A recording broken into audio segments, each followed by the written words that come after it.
Welcome to the quick hitter version of Buckets, Boards, and Blocks. Alongside my co-host, King McClure, I'm Monica McNutt. And this week, part of our conversation was very important, dealing with mental health, Mark Cuban, and former NBA player Delonte West. While we are super excited that sports are back, there's been another conversation in the months since the COVID-19 pandemic has captivated the entire world. We've had to discuss mental health. Whether it was Paul George saying that he had not been well in the bubble, or athletes talking about the stress and the toll of the bubble experience. It has allowed us to examine how serious mental health is. Some athletes have begun talking about it, and it's used to be taboo, so we're thankful for them for being vulnerable enough and bold enough to have those conversations. This week, one of the NBA's most famous owners was addressing it on a personal level. And this story just kind of breaks my heart. One of his former players, Delonte West, struggles with, I believe I read it's bipolar disorder. And he has been homeless at different points since he left the league. This week, Mark Cuban arranged to meet him at a gas station to help him get help and stabilize his life. The most recent reports and photos have surfaced of him homeless in the streets of Dallas. This one is really a tough story. Earlier this, or it may have been last year, time is all jacked up in COVID, but Delonte West is from this area. I remember him playing in high school, watching him. And so earlier this year, he was roaming around in this area homeless and got into an altercation with, I believe, another homeless man.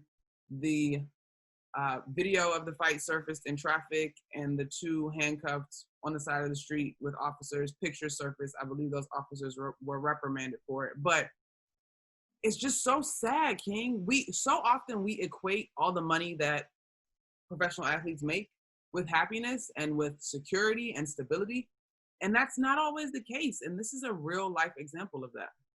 No, I agree 100%. I mean, I was just talking to an NBA trainer the other day, and we were just talking about, me and not being in the NBA. And he was like, bro, to be honest, you really don't even want to be there, because a lot of those guys, majority of those guys, are not happy there. And it's sad, because we do equate happiness to success. But, I mean, yeah, happiness is success. But it's just kind of like money isn't everything. And you start realizing that there's bigger things in life than just money. Because how you kind of think, when you don't have it, like, how can somebody with like $150 million contract be depressed, be sad, go through anxiety? Like what can they really go through? And then you get there and it's like, dang, you feel all the pressures of the world and people don't really love you for you. And it's sad to see what Delonte West is going through. And I hate it for him, because he was one of my favorite players just growing up, because I really respected him. But it's sad to see what he's going through.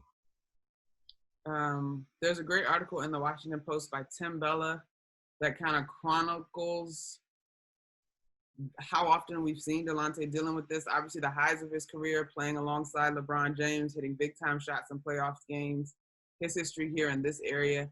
In 2015, he apparently told the Washington Post's Rick Mace that he regularly attempted to kill himself as a teenager. So these aren't new demons for him.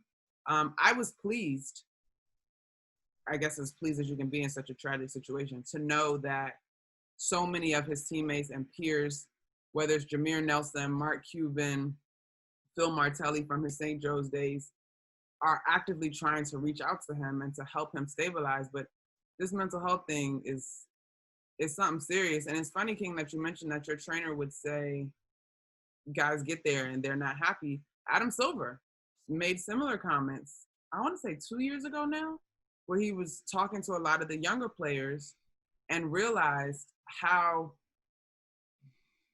is disconnected the right word?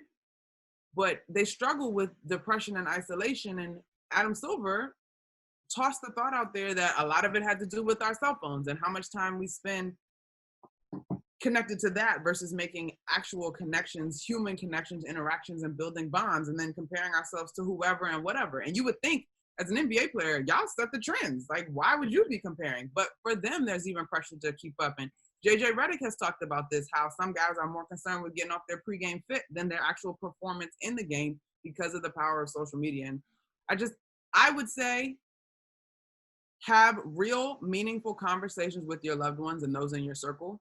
If someone says that they're not feeling right in their mind, deal with that the same way you would if it was an ailment in their body. And we have to make these conversations and these checkups normal. It can't be an asterisk. We've got to look at this just as we do our physical health.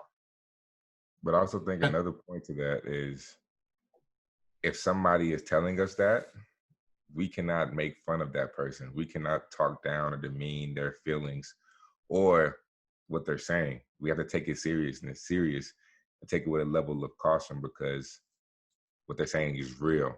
Mm-hmm. Kind of like when you look at the whole Skip Bayless thing, you should not be ashamed to speak out about your feelings or be ashamed to speak out about your depression, anxiety, or any problems you go through. That's like a lot of guys that I dealt with out of my homeboys, even me personally, like going to talk to a counselor, we view that as weak.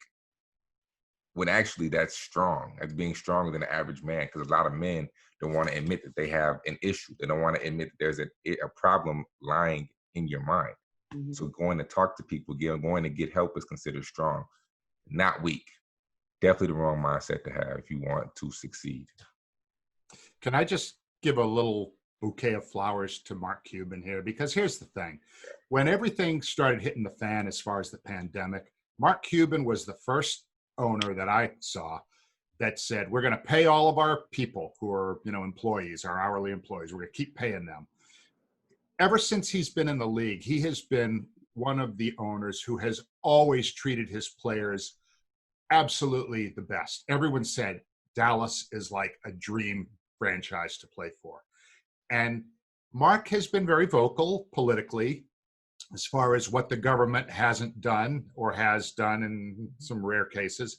And the fact that he is setting an example for all of us, reaching out, going to somebody who maybe would have had either not the mindset to ask for help, but to say, here's somebody who needs something. I'm getting in my car. I'm driving to a gas station. Who knows who Delonte has been around? Mark might have actually exposed himself potentially to some of the things that homeless people unfortunately face on the street, illnesses, whatever. So I just want to say, Mark Cuban putting his money where his mouth is, not just talking the talk, walking the walk. Bravo, Mark Cuban. If you'd like to hear more, check out the full version of Buckets, Boards, and Blocks with myself and my great co-host, Monica McNutt, presented by Pure Hoops Media.